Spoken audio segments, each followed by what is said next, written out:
Hello, and welcome to my freshly cleaned living room.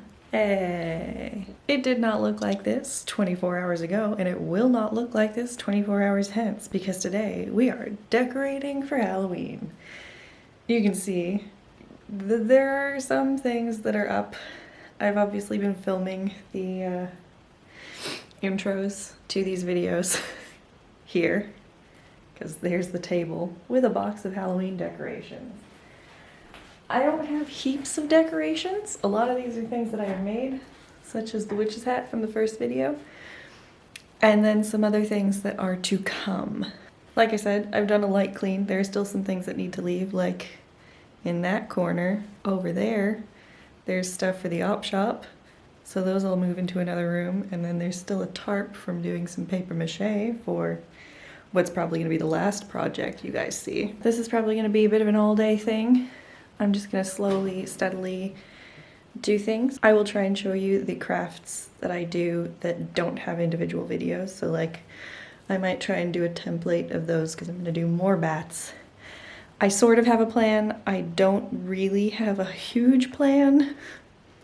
And I was hoping this was going to be a huge change up, but I don't think it is going to be, because we have been in lockdown since August, in and out since I think June, but it just means op shops have not been open, so I haven't been able to pick up secondhand goods to make over and adjust into decorations.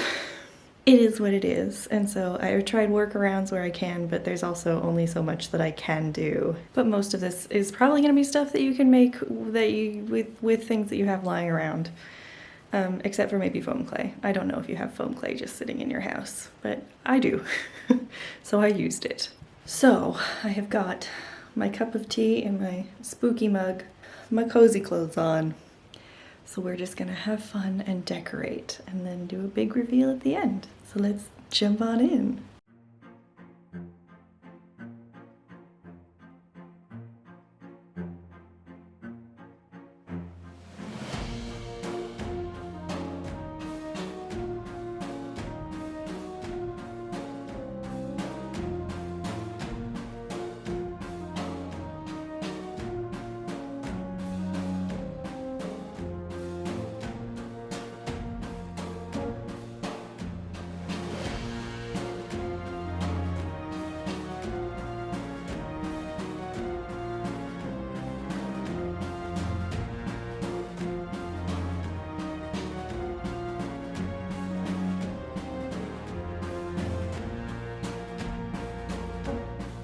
I realized the Haunting Hollow shawl made the perfect pillow cover to coordinate with the buffalo check ones I had purchased. I didn't want this to be permanent, so I wove ribbon through the eyelet edge, ensuring I went through all the layers where the points overlapped.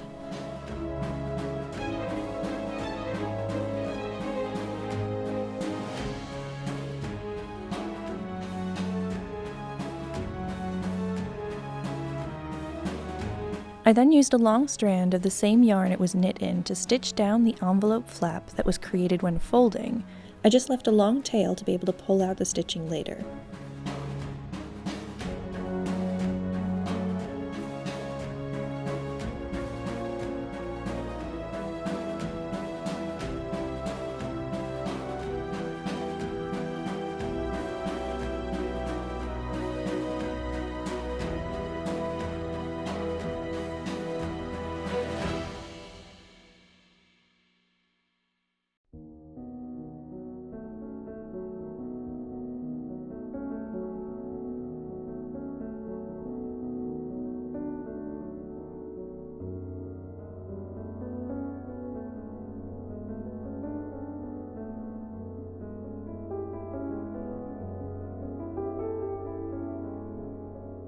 For the mantle, I used some spare tulle to make a decorative mantle cover.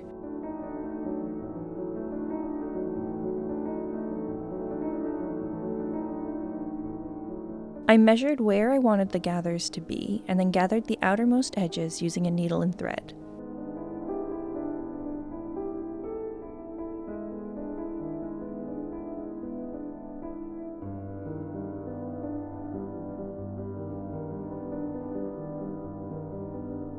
I used alligator clips to help pleat the middle sections and hold them in place. This actually worked out a lot better than the gathering, so I recommend doing this method if you make one.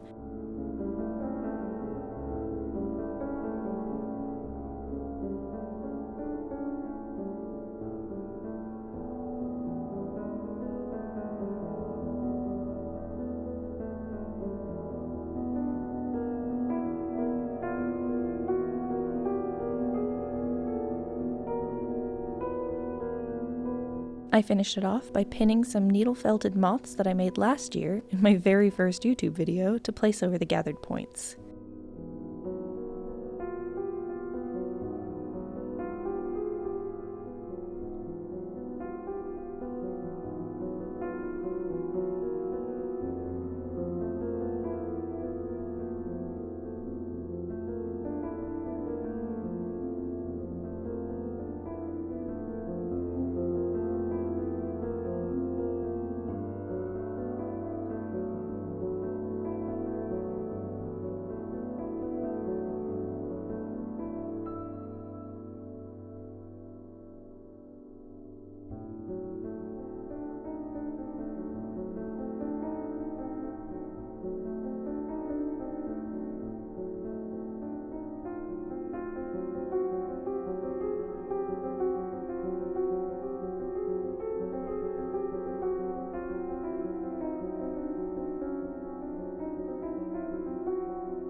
I wanted to make a runner for the coffee table, so I grabbed a strip of orange linen and some black poplin from my stash.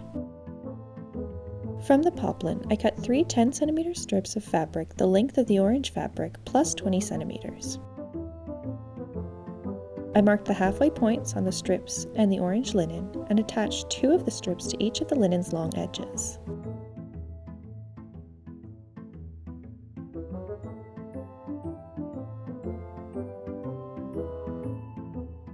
I then attached the 3rd strip to one of the short edges, trimmed it to the required length, and used the other half to attach to the other short edge. I folded back one side of the corner so the diagonal points lined up, pinned it, stitched, and trimmed the excess.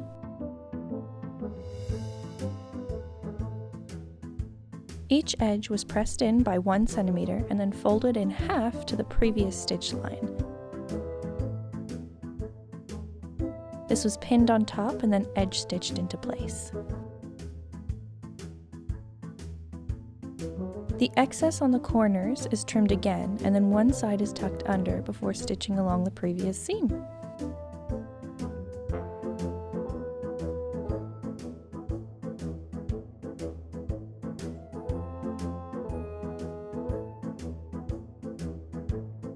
I made the whole thing and I hate it. It's just too orange on, like, the table is just not the right color for it. I don't hate it, it's fine. It's fine. I just hate it on this coffee table because it's just too clashing kind of orange tones. So I'm probably gonna cheat and just use some of that black fabric to make up a quick one pretty much exactly the same as this, but I may not finish the edges because I don't feel like it. I will just iron them into place, and I might put some trim on the end if I can find some nice trim in my stash, but I think I will just go with black at this point. And then I will sit down, eat my pumpkin muffin, and probably make up a bunch of bats to try and just bat bomb my living room. Let's go.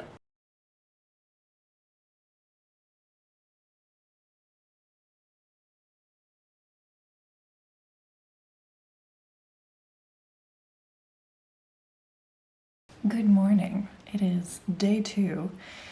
I got through half of the living room yesterday, which is the only room I'm decorating because I put some like cute tea towels in the kitchen, but it would just be too daunting. And the living room is definitely the area that's easiest to decorate. So today I need to do the other half, which is just the table and the sort of tiny entry thing. I might try and do something with it.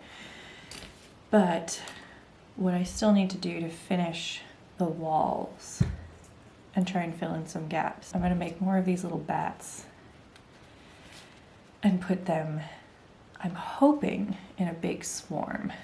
So I've got 3 sheets of A3 like cardstock. It's like 200 GSM or something like that. And I'm going to trace these because I made these last year and I've already got them.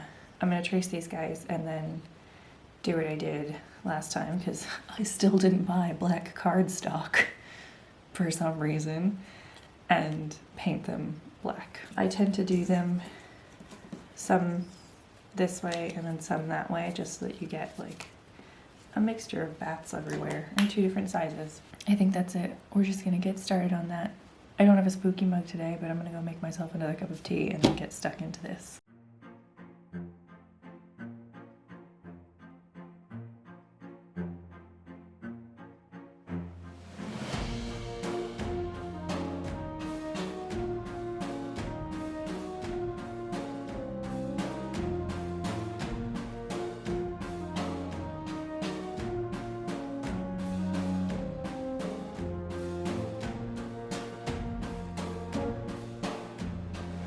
I found it easiest to rough cut each bat out before going in and getting the finer details.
Hopefully you can't hear my partner, he's on a call at the moment, but I've got all the bats stuck with blue tack, so now it's just a matter of choosing what direction they fly in. And I think I've landed on they're gonna start here behind the TV and then go up and around, probably dispersing up that way and maybe up this way to kind of fill in this big blank space here. Hopefully fill in around there a little bit as well. And then kind of, if I have enough, and I might make more to do this, but if I have enough, I'll do a few sprinkled there and probably a few sprinkled there as well. So let's get started. I ended up making about 30 bats on top of the 10 or so that I started with.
Well, this came together very well. The space completely transformed, to me, into a suitably spooky feel. But I think to some degree that has to do with moving around the art in particular, which when we moved in had just sort of been dumped on the walls for safekeeping on the hooks that were already here, and I hadn't really touched them at all.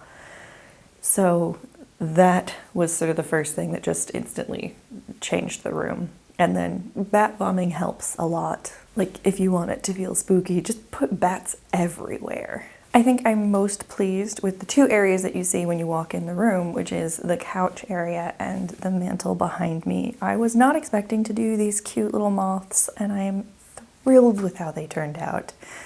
I think it's adorable. The entryway was also very surprising. I wasn't really expecting to do anything there, but even what I put there just kind of felt a little bit magical. I went very light on the dining table and the TV because those are our two sort of most used functional spaces, and so I knew I didn't want to have to constantly sort of clear decorations out of the way or anything like that.